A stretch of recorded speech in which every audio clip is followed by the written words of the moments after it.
Assalamualaikum warahmatullahi wabarakatuh. Halo Lause. Kita siapa? Kita HTTT. Apa tuh bang? HTTT Hendra Tami. Anjay Tami. Nah, sebelumnya selamat sore itu apa dong? Jeng dulu selamat sore. Oke, jadi selamat sore itu kalau nggak salah Xiaohao. Tapi kalau salah lagi ntar saya bikin video cadangan kedua.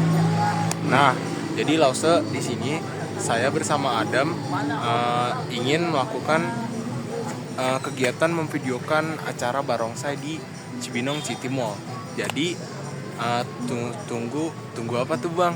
Tunggu keseruan kami selanjutnya. Bye Itu bye. nyamuk, Cok. Nyamuk. Pak.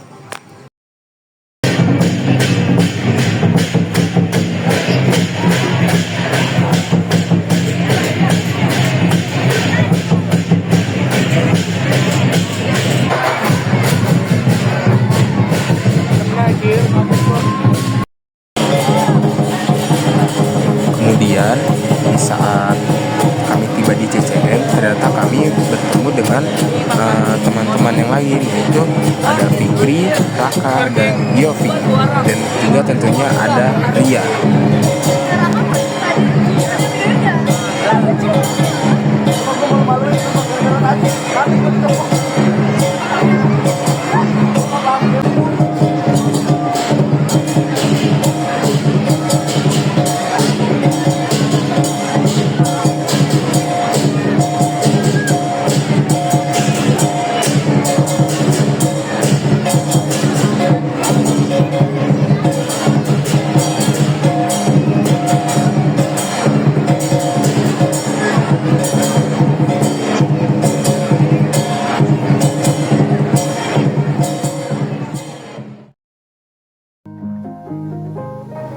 Assalamualaikum warahmatullahi wabarakatuh. Nihao Xiaohao, Bociao Tandika Pratama. Nah, di sini saya akan menjelaskan atau review sedikit beberapa fakta tentang Hari Raya Imlek. Nah, selanjutnya itu di sini saya akan meminta bantuan teman saya, yaitu Muhammad Rifki Haryanto dari kelas 10 untuk memberikan pertanyaan seputar Imlek. Boleh Rifki? Oke, jadi Tandika saya kan sering banget ya ngeliat perayaan Imlek gitu kan. Nah, jadi saya bingung nih. Saya punya beberapa pertanyaan buat Tandika jawab. Apakah boleh? Boleh. Oke. Jadi yang pertama itu saya mau nanya nih, bagaimana sih asal usul perayaan Imlek itu? Jadi asal-usul perayaan Imlek itu, jadi tradisi tahun baru Imlek ini mulai tercatat dalam sejarah pada masa dinasti Xia pada rentang waktu tahun 2070 sampai 1600 sebelum Masehi. Kemudian pada masa dinasti Shang pada tahun 1600 sampai 1046 sebelum Masehi. Nah, jadi perayaan ini berkembang menjadi ritual penghormatan kepada dewa-dewa dan leluhur, mencerminkan pentingnya harmoni antara manusia, alam, dan spiritual. Oh, jadi ada kaitannya dengan dewa-dewa mereka gitu ya? Iya. Jadi bukan sebatas cuman perayaan kesenangan mereka sendiri. Iya. Oke. Lalu selanjutnya itu saya mau nanya nih, Iya. kenapa sih barongsai itu selalu identik dengan Imlek? Kenapa nggak di hari-hari biasa gitu ada barongsai?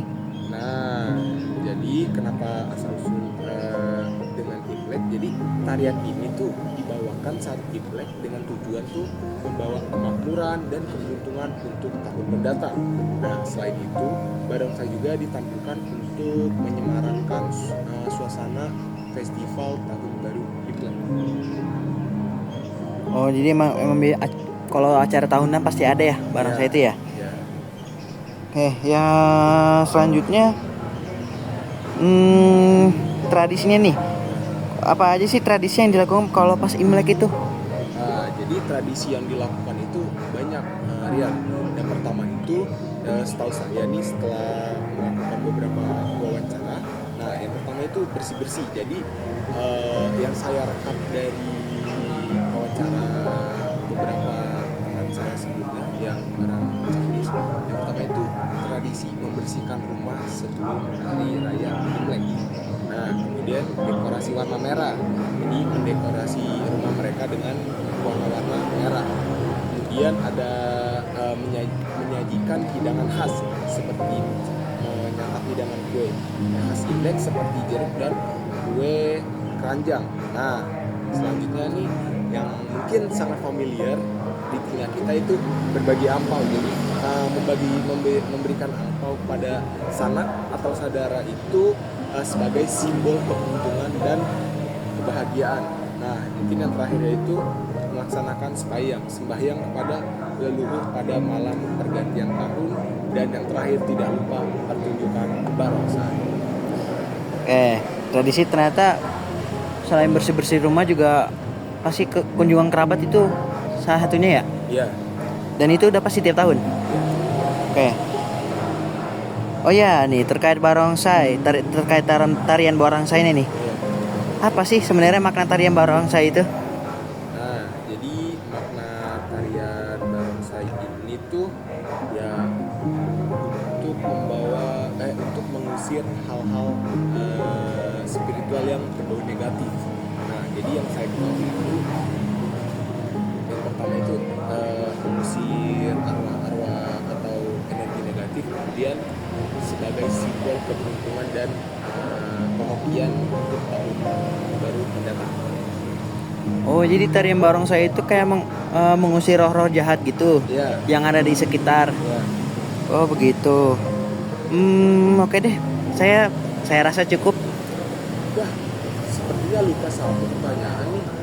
Nah, jadi gimana sih awal mula penyebaran tarian barongsai ini menyebar ke seluruh dunia hingga Indonesia? Oh, boleh tuh.